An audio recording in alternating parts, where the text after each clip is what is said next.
उत्तर प्रदेश की जनता हो सकता है भारतीय जनता पार्टी को 400 सीटें भी हरा दे। इधर चुनाव की आहट तेज हुई, उधर नेताओं के कदम ताल तेज हुए। यूपी में चुनाव की घंटी जल्द बजने वाली है और नेताओं ने यूपी में सीआरसी यात्रा शुरू कर दी है। मिशन यूपी को लेकर सीएम योगी से लेकर पीएम मोदी और पीएम मोदी से लेकर गृह मंत्री अमित शाह यूपी का दौरा करने में जुटे हैं। विधानसभा चुनाव को देखते हुए बीजेपी ने यूपी में ऐसी रणनीति बनाई है कि हर महीने प्रधानमंत्री मोदी, केंद्रीय गृह मंत्री अमित शाह समेत केंद्रीय मंत्री और प्रदेश के मुख्यमंत्री अलग अलग जिलों का दौरा करते दिखाई दे रहे हैं। यूपी में होने वाले चुनाव बीजेपी के लिए कितने ज्यादा अहम है, इसका अंदाजा इसी बात से लगाया जा सकता है कि बीजेपी ने अपनी पूरी ताकत इन चुनाव में झोंक दी है। पार्टी ने ऐसे कार्यक्रम तैयार किए हैं कि हर महीने प्रधानमंत्री मोदी 3 से 4 बार यूपी का दौरा कर रहे हैं, करोड़ों की योजनाओं की सौगात दे रहे हैं, अलग अलग जगहों पर जनसभाएं कर रहे हैं और केंद्रीय गृह मंत्री भी लगातार यूपी का दौरा कर रहे हैं।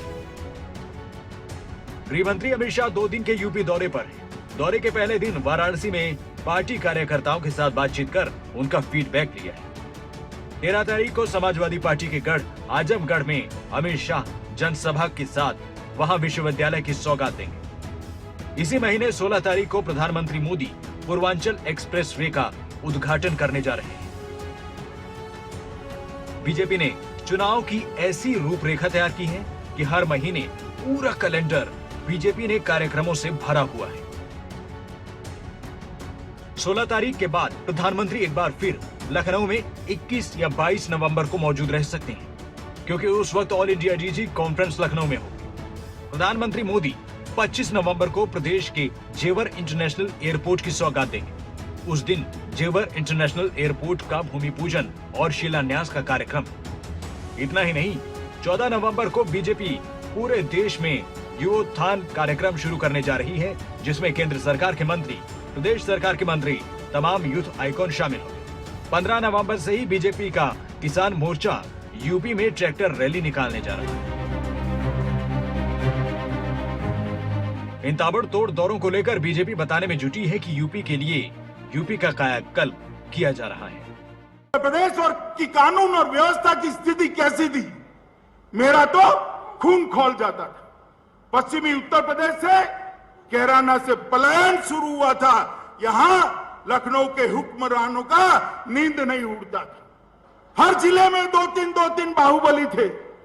दूरबीन लेकर मैं ढूंढता हूं, कहीं पर बाहुबली दिखाई नहीं पड़ता है। देश की जनता ये जानना चाहती है, देश की जनता के सामने महंगाई बड़ा सवाल है, बेरोजगारी नौजवानों के सामने बड़ा सवाल है, साथ ही साथ किसानों की आय दोगुनी कब होगी ये किसान मांग कर रहे हो। किसानों को कम से कम जो 3 कानून बने हैं काले कानून, उनको वापस लिया जाए। ये बड़े मुद्दे हैं। 2017 के पहले पर्व और त्योहार शांतिपूर्ण ढंग से नहीं मनाए जाते थे। कर्फ्यू लग जाता था, दंगे शुरू हो जाते थे, कर्फ्यू प्रारंभ हो जाता था, कोई शिकायत करता था, झूठे मुकदमा में फंसा दिया जाता था। 2017 के बाद प्रदेश में कोई दंगा नहीं हुआ। यही भारतीय जनता पार्टी के लोगों ने कहा कि हम किसानों की आय दोगुनी कर देंगे। आय दोगुनी हो जाएगी। किसान भाइयों बताओ, आय कहां दोगुनी हो गई आपकी? आय दोगुनी नहीं हुई, महंगाई बढ़ गई। महंगाई कहां पहुंच गई? महंगाई हमारे लोग, ये बुजुर्ग साथी हैं, नौजवान हैं, इन नौजवानों को याद होगा कि बताओ 2014-17 में डीजल पेट्रोल की कीमत क्या थी। एक तरफ बीजेपी ने यूपी चुनाव में अपनी पूरी फौज उतार दी है, तो दूसरी तरफ समाजवादी पार्टी की तरफ से अखिलेश यादव ने कमान संभाली है। वहीं कांग्रेस की तरफ से प्रियंका गांधी वाड्रा भी जनसभाएं कर रही हैं। मुख्यमंत्री जी कह रहे पलायन हो गया, और सच्चाई तो ये है कि अगर उत्तराखंड से मुख्यमंत्री जी का पलायन न होता तो 5 साल हमारे खराब नहीं होते। अगर उत्तराखंड से पलायन होकर के यहां ना आते तो 5 साल हमारे खराब नहीं होते। याद करो 5 साल में समाजवादियों ने क्या क्या काम करके दिखाए। दौरान भी मैं आपके जिले में 2 बार आया था।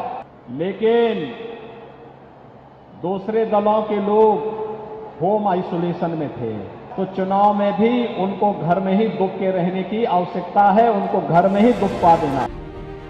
उत्तर प्रदेश में नवंबर का महीना सिर्फ आती सर्दी की दस्तक नहीं दे रहा, बल्कि यूपी के चुनावी माहौल में गजब की गर्मी आने वाली है, क्योंकि न सिर्फ बीजेपी बल्कि तमाम दलों ने अपने आगे के तमाम कार्यक्रम फिक्स कर लिए हैं। मिशन यूपी में खूब पसीना बहाने की तैयारी हो चुकी है। न्यूज डेस्क रिपोर्ट, खबरें अभी तक।